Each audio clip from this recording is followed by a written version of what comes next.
नमस्कार विद्यार्थी मित्रांनो, स्वागत आहे तुमचं अभ्यास हाच मंत्र या यूट्यूब चॅनलवरती।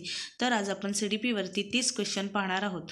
तर पहिला प्रश्न आहे, किसने सबसे पहले बुद्धि परीक्षण का निर्माण किया है? ऑप्शन आहेत A Alfred Binet, B Charles Edward Spearman, C Robert Sternberg, D David Wechsler. तर ऑप्शन आहे ए एल्फ्रेड बिने। तर अल्फ्रेड बिने यांनी काय केलेलं आहे, बुद्धिपरीक्षांचा सिद्धांत मांडले आहे। तर याच्यावरती आपण कसं हे ट्रिकच्या ह्याच्यानं देखील लक्षात ठेवू। आता इथं बुद्धीचा पहिलं अक्षर काय आहे, ब, तर इथं बिने ब मग बुद्धिपरीक्षांचं कोणी सिद्धांत मांडले, तर ब असं करून आपण स्वतः ट्रिक्स तयार करून पण आपण डोक्यात ठेवू शकतो की पाठांतराच्या गोष्टी नसतात त्या, कारण की पाठांतर करण्यापेक्षा कसं ट्रिक्स वगैरे छोट्या छोट्या करून देखील आपण हे लक्षात ठेवू शकतो। तर पुढील प्रश्न पहा, प्रश्न क्रमांक दूसरा। एक शिक्षक कक्षा के कार्य को एकत्र करता है और उन्हें पढ़ता है, उसके बाद योजना बनाता है और अपने अगले पाठ की शिक्षार्थियों को आवश्यकताओं को पूरा करने के लिए समायोजित करता है। वह टिम्ब टिम्ब कर रहा है या रही है।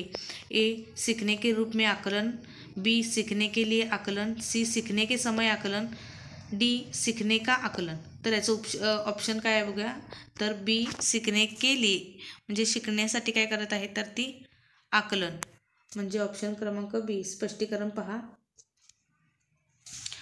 एक शिक्षक कक्षा के कार्य को एकत्र करता है और उन्हें पढ़ाता है, म्हणजे उसके बाद योजना बनाता है और अपने अगले पाठ को शिक्षार्थियों की आवश्यकताओं को पूरा करने के लिए समायोजित करता है। अंत वह सीखने के लिए आकलन कर रहा है। अंत शिक्षक कक्षा का आकलन स्वयं करेगा। तर स्पष्टीकरण पाहिलं। प्रश्न क्रमांक तिसरा पहा, कक्ष में जेंडर लिंग विभेदन। तर पर्याय पहा, ए शिक्षार्थियों के हसनमुख प्रयासों अथवा निष्पादन का कारण बन सकता है। जेंडर म्हणजे लिंगच्या संबंधित आहे, जेंडरच्या संबंधित विभेदन म्हणजे काय की विभेदन है। तर बी पुरुष शिक्षार्थियों के वृद्धि उन्मुख प्रयासों अथवा निष्पादन का कारण बन सकता है। सी महिला शिक्षकों की अपेक्षा पुरुष शिक्षकों के द्वारा अधिक किया जा सकता है। डी शिक्षार्थियों के निष्पादन को प्रभावित नहीं करता है। तर ऑप्शन काय आहे, ए शिक्षार्थियों के हसनमुख प्रयासों अथवा निष्पादन का कारण बन सकता है। याचं स्पष्टीकरण बघूया आधी आपण। ए कक्षा में लिंग भेद पक्षपात भेद की भावना को उत्पन्न करेगा तथा छात्रों में न्यूनता व हीनता की भावना विकसित होने के कारण उनका संपादन अच्छा नहीं हो पाता, जिससे छात्राओं में द्वेष की भावना निर्माण हो जाती है। म्हणजेच की आपण काय म्हणतो की जेंडरनुसार आपण भेदभाव न करून चालत नाही। स्त्री पुरुष असा भेदभाव केल्यावर त्यांच्यामध्ये काय होते, न्यूनता किंवा हीनताची भावना निर्माण होते मुलांच्यामध्ये। त्यामुळे याचं ऑप्शन काय आहे, ऑप्शन क्रमांक ए म्हणजेच हसनमुख प्रयासों अथवा निष्पादन का कारण बन सकता है। हसनमुखचा अर्थच काय आहे, न्यूनता आणि हीनता। ऑप्शन प्रश्न क्रमांक चौथा, ध्वनि संबंधी जागरूकता निम्नलिखित में से किस क्षमता से संबंधित है? ध्वनि संबंधित, तर ऑप्शन पाहू, सही व धारा प्रवाह बोलना, जानना समझना व लिखना, सी व्याकरण के नियमों में दक्ष होना, डी ध्वनि संरचना पर चिंतन करना व उसमें हेरफेर करना। तर ध्वनी संबंधी जागरूकता काय आहे, तर स्पष्टीकरण पहा, ऑप्शन क्रमांक डी ध्वनि संबंधी जागरूकता ध्वनि संरचना पर चिंतन कर व उसमें हेरफेर करने में से संबंधित है। म्हणजे सही व धारा प्रवाह बोलना, ध्वनि संबंधी जागरूकताचा अर्थ हा होत नाही, येत नाही उत्तर। त्याचप्रमाणे जानना समजना, समजून घेणं आणि जानना समजणं आणि लिखणं ध्वनी संबंधित हे पण नाही। व्याकरण के नियम मध्ये पण नाही आहेत, तर काय ते ध्वनी संरचना पर चिंतन करना आणि उसमें फेरफार करना।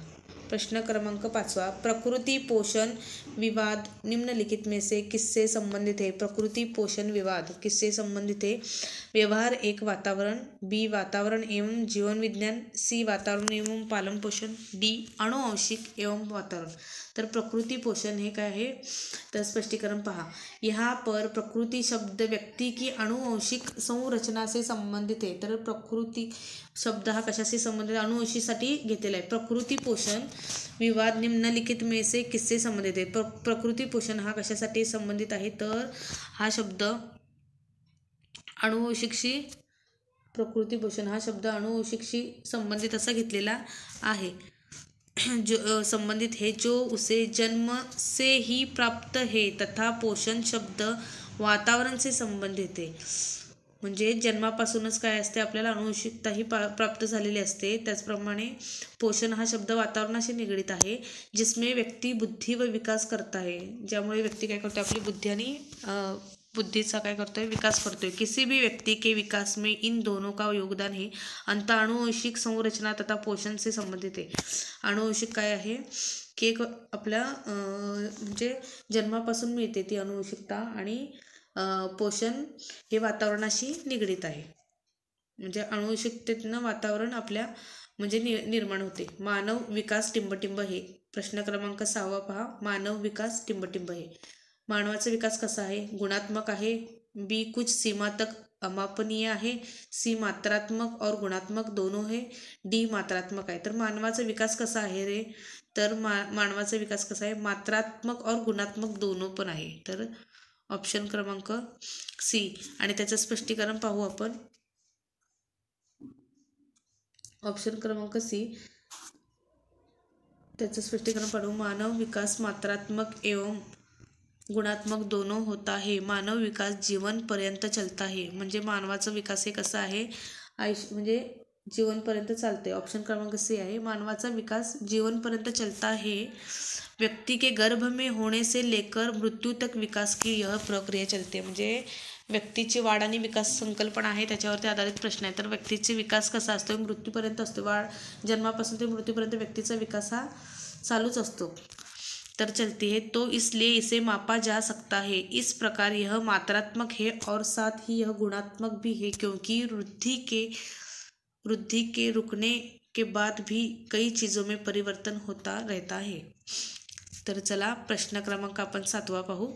निम्न में से कौन सा समाजीकरण की निष्क्रिय एजेंसी है. निम्न में से कौन सा समाजीकरण की निष्क्रिय एजेंसी है. ए परिवार, बी इको क्लब, सी सार्वजनिक पुस्तकालय, डी स्वास्थ्य क्लब. तर निम्न में से कौन सा समाजीकरण की निष्क्रिय एजेंसी है. तर काय आहे, परिवार, सी परिवार. ऑप्शन क्रमांक सी बघा, सार्वजनिक पुस्तकालय. निम्न में से कौन सा समाजीकरण, समाजीकरण म्हणजे काय, तर सार्वजनिक ठिकाण त्याला समाजीकरण म्हणतोय. तर परिवार, ए परिवार नाही, बी इको क्लब नाही, डी स्वास्थ्य क्लब नाही, तर सी सार्वजनिक पुस्तकालय. तर याचं स्पष्टीकरण पहा. परिवार, ऑप्शन क्रमांक सी परिवार. तर परिवार, इको क्लब व स्वास्थ्य क्लब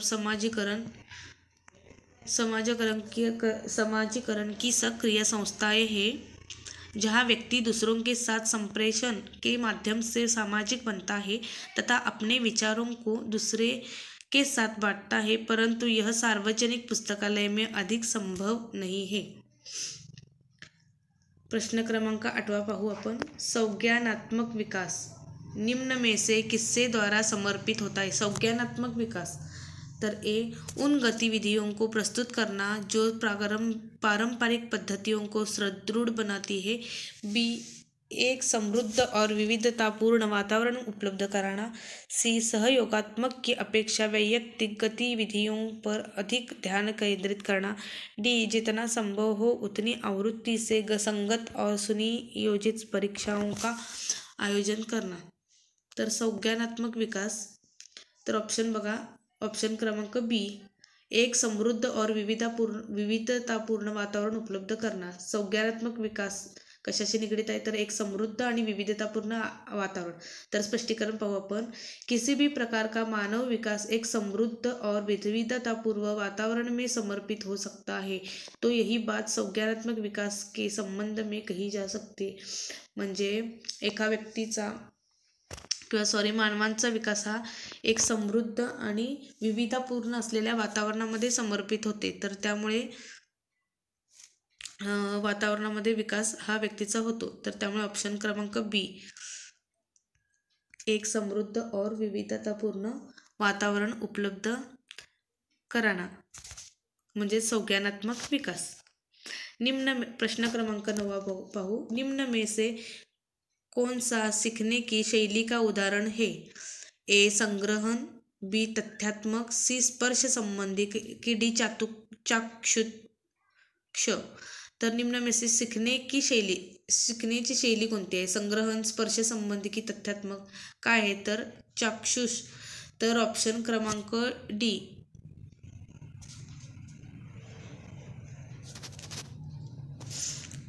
तर याचं आपण काय स्पष्टीकरण पाहू। डी चाक्षुष अर्थात जिसके बोध नेत्र से हो।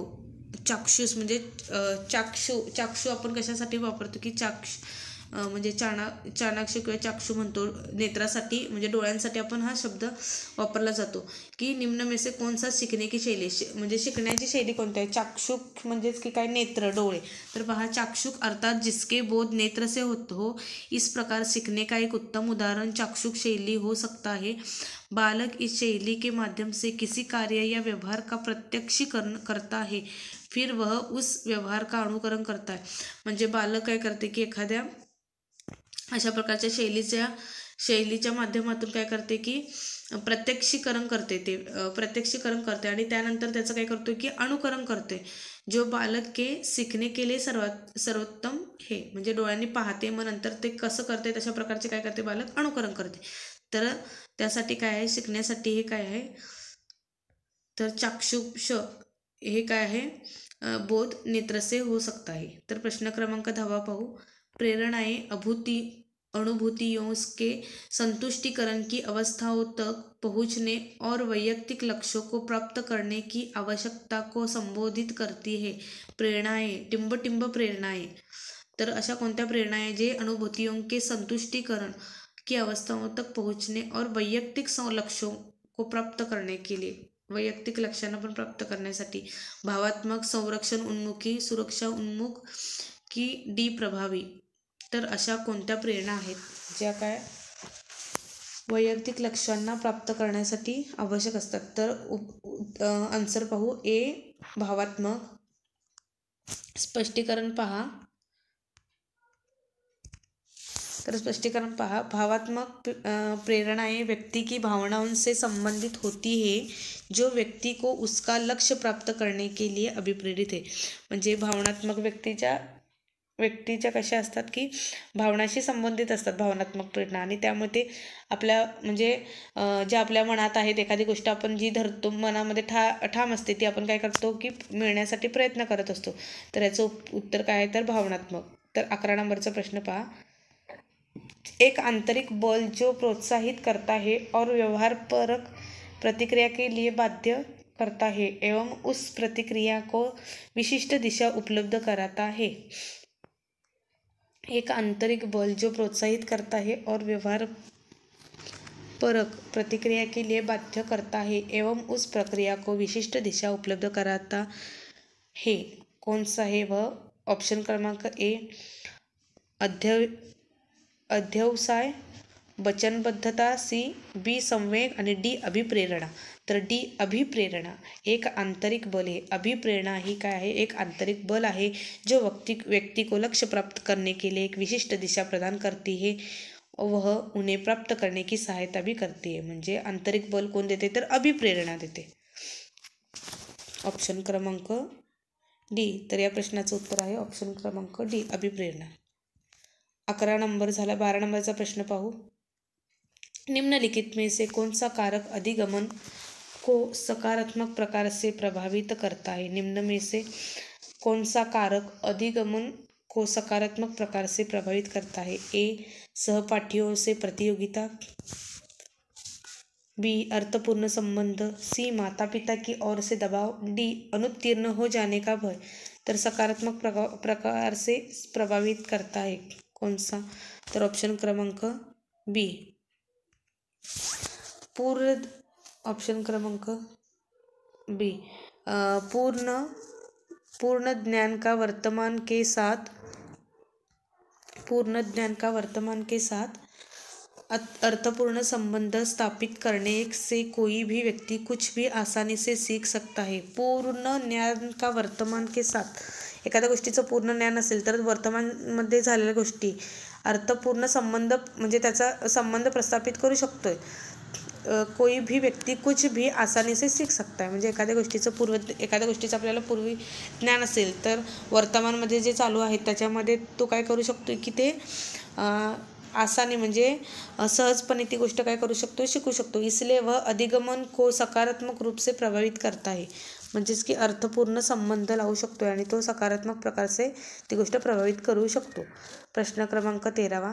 प्रतिभाशाली विद्यार्थियों को. आता मी तुम्हाला सेशन घेत आहे त्याच्यामध्ये प्रतिभाशाली विद्यार्थ्यांबद्दल देखील प्रश्न येत आहेत. जे प्रश्न रिपीट होत आहेत तर ते प्रश्न काही इम्पॉर्टंट आहेत आणि त्याच्यावरती प्रश्न हमखास येत असतात. प्रतिभाशाली शिक्षार्थियों को टिम्ब से जुड़े प्रश्नों पर अधिक समय देने के लिए कहा जा सकता है. प्रतिभाशाली शिक्षार्थियों को टिम्ब से जुड़े प्रश्नों पर अधिक समय देने के लिए कहा जा सकता है. ऑप्शन क्रमांक ए समज, बी सृजन, सी विश्लेषण आणि डी स्मरण. तर प्रतिभाशाली विद्यार्थ्यांना काय टिम्ब प्रश्नों पर अधिक समय देने के लिए कहा जा सकता है. कुठल्या प्रश्नांवर त्यांना अधिक समय देण्यासाठी बोललं जातं तर समज. प्रतिभाशाली मुलांच्यामध्ये समज ही गोष्ट असतेच. त्यानंतर विश्लेषण ती करू शकतात. स्मरण हे असतं. तर प्रतिभाशाली विद्यार्थ्यांसाठी कोणती गोष्ट ही अधिक समय द्यायला लागेल तर सृजन. तर पहा स्पष्टीकरण. प्रतिभाशाली विद्यार्थियों में सृजन की प्रवृत्ति होती है. छात्र जितने अधिक सृजन संबंधी प्रश्न बनाएंगे उतनी ही उनकी समज होगी. म्हणजे जेवढा जास्त सृजन पद्धतीने त्यांनी प्रश्न बनवतात तेवढी त्यांची जास्त समजण्याची, प्रश्न बनवण्याची त्यांची जास्त हे असेल की समज किंवा त्यांच्यात म्हणजे सृजनशील असेल. अंत प्रतिभाशाली शिक्षार्थियों को सृजन से जुड़े प्रश्नों पर अधिक समय देने के लिए कहा जा सकता है. तर 14 नंबरचा प्रश्न पहा. निम्न में से कौन सा कौशल संवेगात्मक बुद्धि से संबंधित है. कौन सा कौशल्य संवेगात्मक बुद्धि से संबंधित है. गतिक प्रक्रमण, बी विचार करना, सी समानुभूति देना, डी याद करना. निम्न में से कौन सा संवेगात्मक संवेग. तर ऑप्शन क्रमांक सी समानुभूति देना. म्हणजेच काय तर स्पष्टीकरण पहा. समानुभूति के इस अंतर्गत व्यक्ति स्वयं को दूसरे की परिस्थिति में रख कर सोच विचार करता है जो कि उचित संवेगात्मक बुद्धि को दर्शाते. म्हणजे दुसऱ्याच्या परिस्थितीत एक दुसरी व्यक्ती एका परिस्थितीतनं जात आहे तर त्याच्यामध्ये आपण त्या व्यक्तीच्या मध्ये आपण ठेवून पाहायचं तर ती काय म्हणजे परिस्थिती आहे ते आपल्याला, तर त्यामध्ये तो विचार करू शकतो. ते म्हणजे आपल्यावर ती वेळ आपल्यावर आली तर आपण कसं हे करू शकतोय. तर ते गोष्टी कशी आपल्याला सोच विचार करण्यासाठी काय होते तर प्रवृत्ती होते. त्यासाठी ऑप्शन क्रमांक सी समानुभूती देणं. म्हणजे कौशल संवेगात्मक बुद्धीमध्ये काय समानुभूती देणं. प्रश्न क्रमांक 15. गणित से अधिगम निर्योग्यता का आकलन निम्न में से किस परीक्षण द्वारा सर्वाधिक उचित तरीके से किया जा सकता है. तर ऑप्शन बघा. ए निदानात्मक परीक्षण, बी स्क्रीनिंग परीक्षण, सी उपलब्धी परीक्षण, डी अभिक्षमता परीक्षण. तर ऑप्शन क्रमांक काय आहे तर ए निदानात्मक परीक्षण. स्पष्टीकरण पहा. निदानात्मक परीक्षण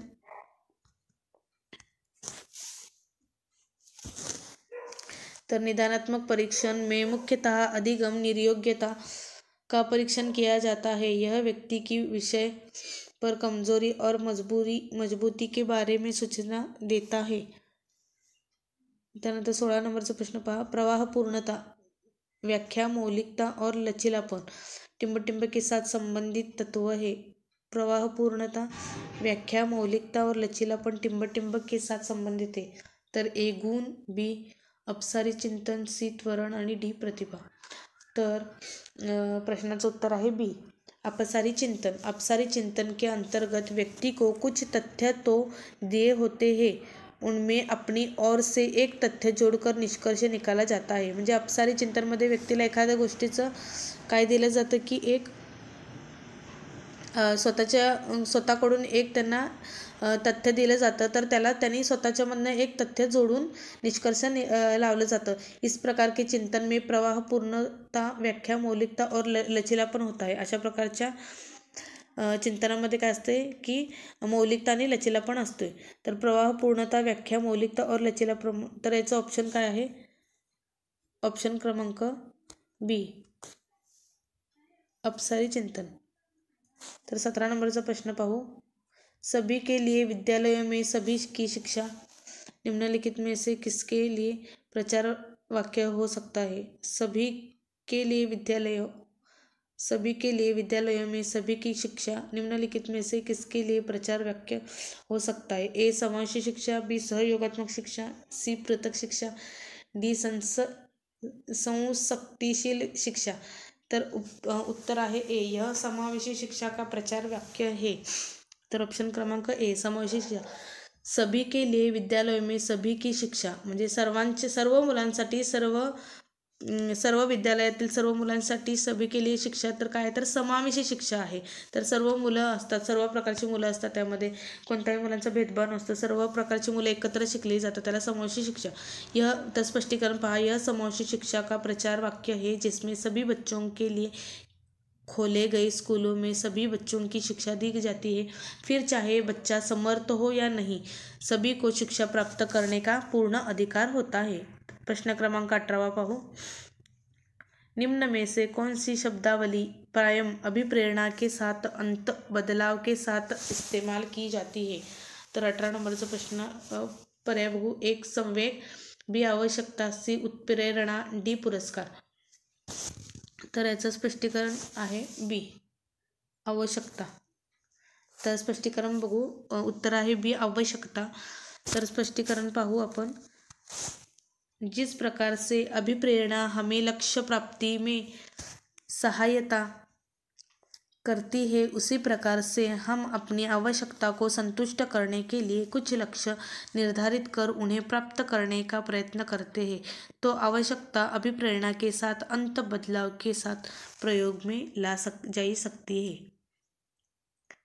तर 19 नंबरचा प्रश्न पाहू. निम्न में से कौन सा स्टर्नबर्ग की बुद्धि के त्रिस्तरीय सिद्धांत का एक रूप है? तर स्टर्नबर्ग की बुद्धी के त्रिस्तरीय सिद्धांताचं कोणतं एक रूप आहे? तर एक प्रायोगिक बुद्धी, बी संसाधनपूर्ण बुद्धी, सी गणितीय बुद्धी, डी व्यावहारिक बुद्धी. तर स्टर्नबर्गची तर कोणता स्टर्नबर्गच्या त्रिस्तरीय सिद्धांतातलं एक रूप कोणतं आहे? तर व्यावहारिक बुद्धी. तर व्यावहारिक बुद्धी ही काय आहे? तर स्टर्नबर्गच्या बुद्धी के त्रिस्तरीय सिद्धांतामधील एक रूप आहे. तर उत्तर पहा. स्टेनबर्ग के बुद्धि के त्रिस्तरीय सिद्धांत में 3 रूप है, जैसे व्यावहारिक बुद्धी, सृजनात्मक बुद्धी आणि विश्लेषणात्मक बुद्धी. स्टर्न यांचे 3 म्हणजे त्रिस्तरीय बुद्धीचे 3 इथं दिलेले आहेत. त्रिस्तरीय सिद्धांत दिलेले आहेत. एक व्यावहारिक बुद्धी, 2 सृजनात्मक बुद्धी आणि 3 विश्लेषणात्मक बुद्धी. मग त्यापैकी एक काय आहे? तर डी, व्यावहारिक बुद्धी.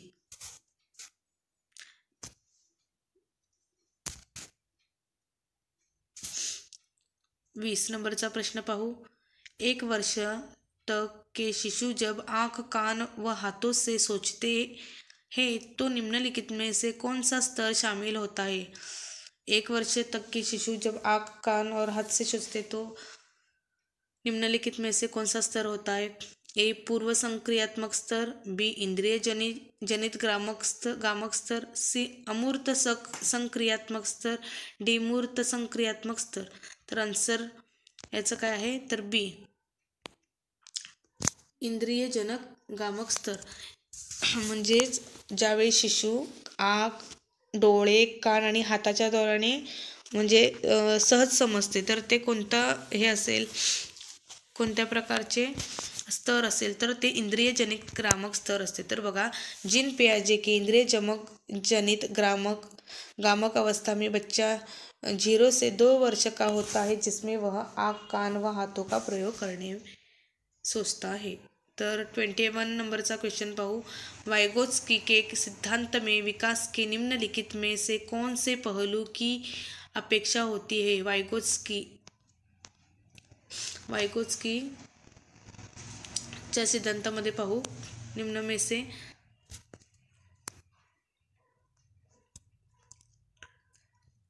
वाइगोत्स्की के सिद्धांत में विकास के निम्नलिखित से कौन से पहलू की अपेक्षा होती है? असांस्कृतिक, बी जैविक आणि सी भाषाई आणि सी सामाजिक. तर वाइगोत्स्की, तर उत्तर काय आहे? जैविक.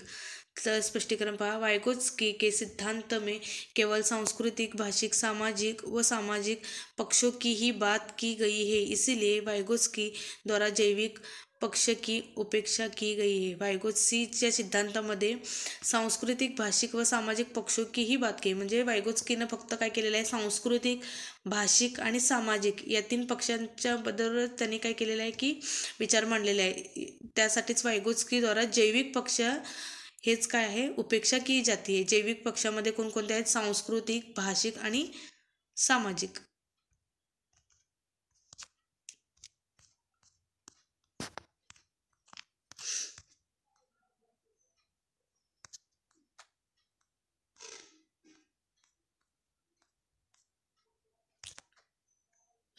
प्रश्न ऑप्शन क्रमांक बी.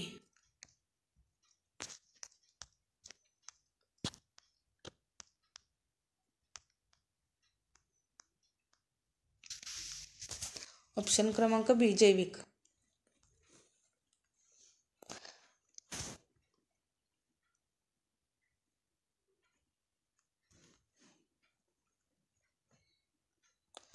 तर प्रश्न पहा 22वा. तर 22वा छात्राएं. छात्राएं से संबंधित है. अपनी उम्र के लड़कों की तरह गणित में अच्छी है.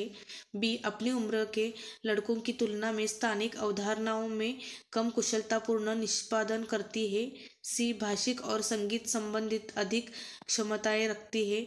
डी गणित के सवाल अच्छे से सीखती है लेकिन उन्हें तब कठिनाई आती है जब उनसे उनके तर्क के बारे में पूछा जाता है.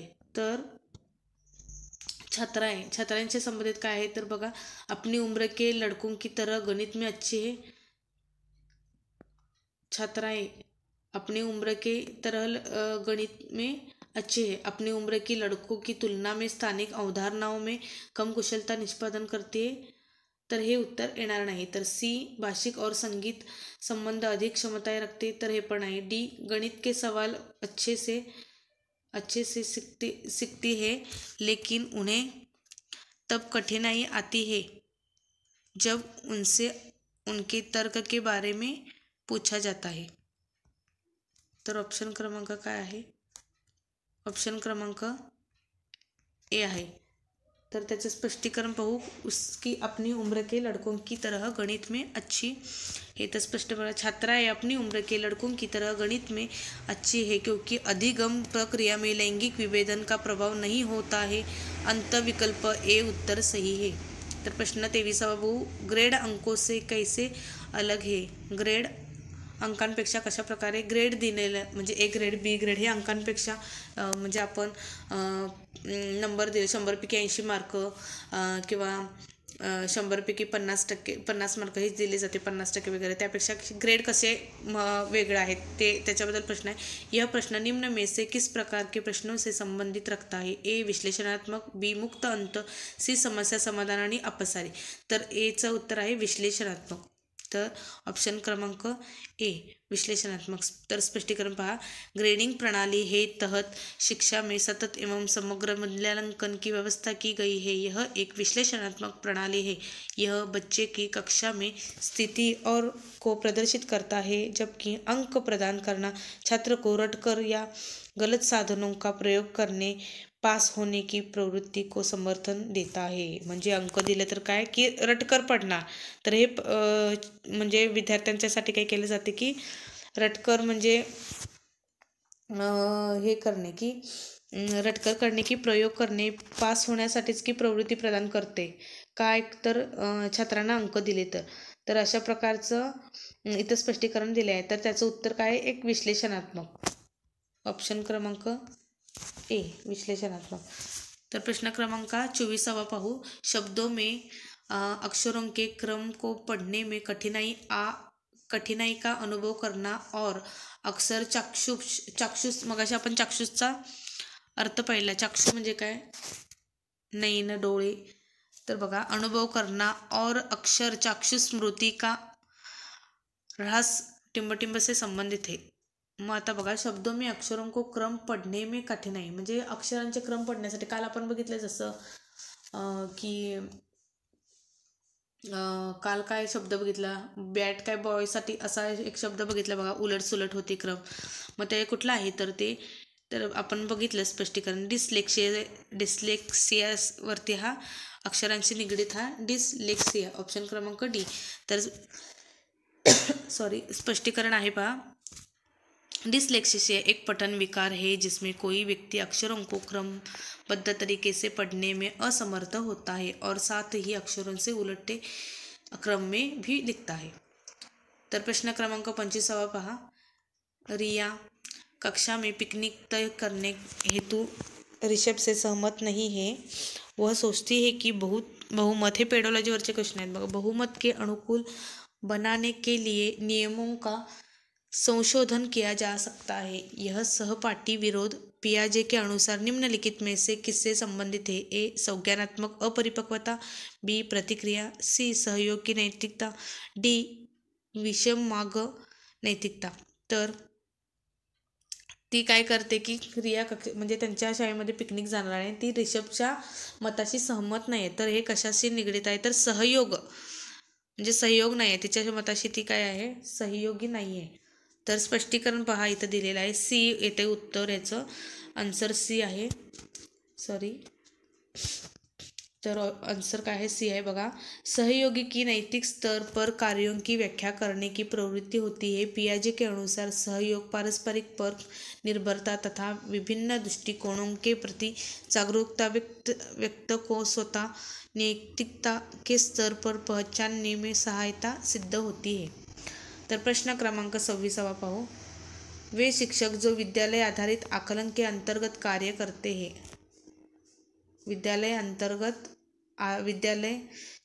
वे शिक्षक जो विद्यालय आधारित आकलन के अंतर्गत कार्य करते हैं. ए. उन्हें प्रत्येक शिक्षार्थी को प्रत्येक विषय में परियोजना कार्य देना पड़ता है. बी. शिक्षार्थियों के मूल्यों और अभिरुचियों का आकलन करने के लिए रोजाना उनका सूक्ष्म अवलोकन करते हैं. सी. व्यवस्था के लिए स्वामित्व की भावना रखते हैं. डी. उन पर अधिक कार्य का बोझ रहता है क्योंकि उन्हें सोमवार की परीक्षा सहित अक्सर परीक्षा लेनी पड़ती है.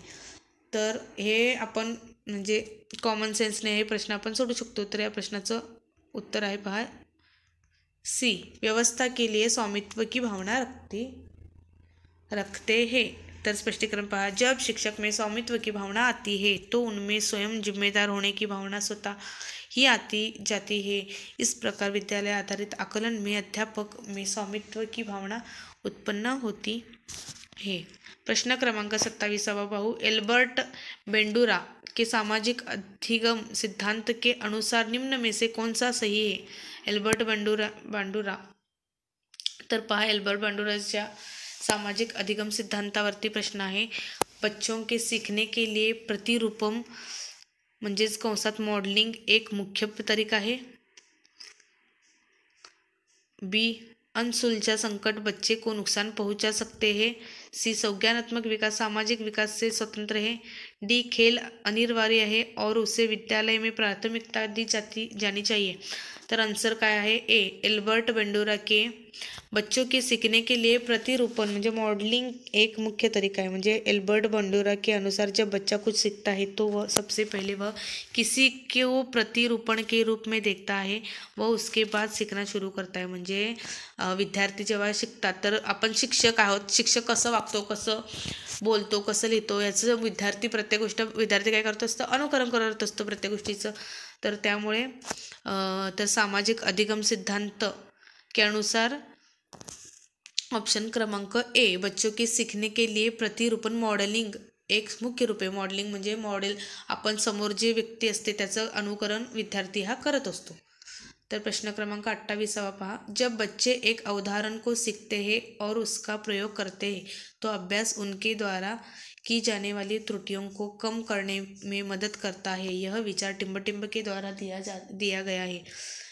म्हणजेच जब बच्चे एक अवधारण को सीखते हैं, एखाद्या गोष्टीला मुलं जेव्हा शिकतात और उसका पर त्याचं ते पुन्हा अनुकरण करतात किंवा प्रयोग करतात, तो अभ्यास उनके द्वारा की जाने वाली त्रुटियों को कम करने में मदद करता है. यह विचार किसके? तर जीन पियाजे, J B. Watson, C. Lev Vygotsky आणि डी. E.L. थॉर्नडाईक. तर ऑप्शन बघा, आन्सर बघा, डी आहे. ऑप्शन काय आहे? थॉर्नडाईक आहे. स्पष्टीकरण पहा. यह थॉर्नडाइक की प्रयास एवं त्रुटि सिद्धांत से संबंधित है. थॉर्नडाइक ने बिल्ली पर प्रयोग करके यह सिद्धांत प्रतिपादित किया था. 29 नंबरचा प्रश्न पहा. सिद्धांत चित्र टिम्बटिम्ब के द्वारा नवीन अवधारणों की समझ बढ़ाते हैं. सिद्धांत चित्र. ए. विशिष्ट विवरण एकाग्रता केंद्रित करने. बी. अध्ययन के लिए शैक्षणिक विषय वस्तु की प्राथमिकता तय करने. सी. तर्कपूर्ण ढंग से सूचनाओं को व्यवस्थित करने की योग्यता को बढ़ाने. डी. विषय क्षेत्रों के बीच ज्ञान के स्थानांतर. तर सी पहा. स्पष्टीकरण बघू. उत्तर क्रमांक सी आहे.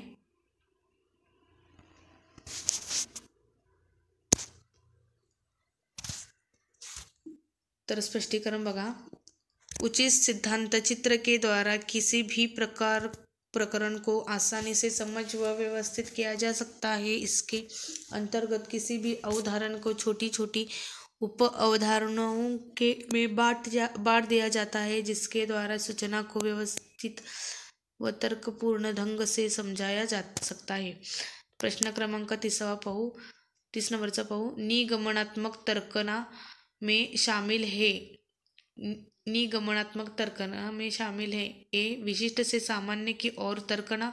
विज्ञान का सक्रिय निर्माण और पुनर्निर्माण. सी. अन्वेषण परक सीखना और स्वतः भोजन परक संबंधी पद्धतियाँ. डी. सामान्य से विशिष्ट की ओर तर्कना. उत्तर बघा. ऑप्शन क्रमांक डी. निगमनात्मक तर्कना में शिक्षक छात्रों के सम्मुख पहले सामान्य नियम प्रस्तुत करता है तथा इसके पश्चात उदाहरणों द्वारा नियम की सत्यता को प्रमाणित करता है एवं विशिष्ट परिस्थितियों में उनके उपयोग को बताता है. तर आज आपण अशा प्रकारे 30 प्रश्न पाहिले आहेत CDP वरती. तर पुढे मी तुम्हाला आता पुढच्या व्हिडिओमध्ये जे नवीन आहेत की म्हणजे ज्यांचे लग्न म्हणजे विवाहित आहेत की घर कुटुंब मुलाबाळांना सांभाळत असताना आपण अभ्यास कसा करावा, की नवीन CTETचा कुठून सुरुवात करावी किंवा कशी करावी आपण अभ्यास. तर अचानक म्हणजे डायरेक्ट आपण प्रश्न वगैरे वाचायला गेलं तर त्याचा अर्थ वगैरे आपल्याला काही समजत नाहीत. मग कसा करावा याबद्दल मी व्हिडिओ टाकणार आहे. तर अशाच प्रकारचे व्हिडिओसाठी लाईक, शेअर्स आणि सबस्क्राईब करायला विसरू नका. धन्यवाद.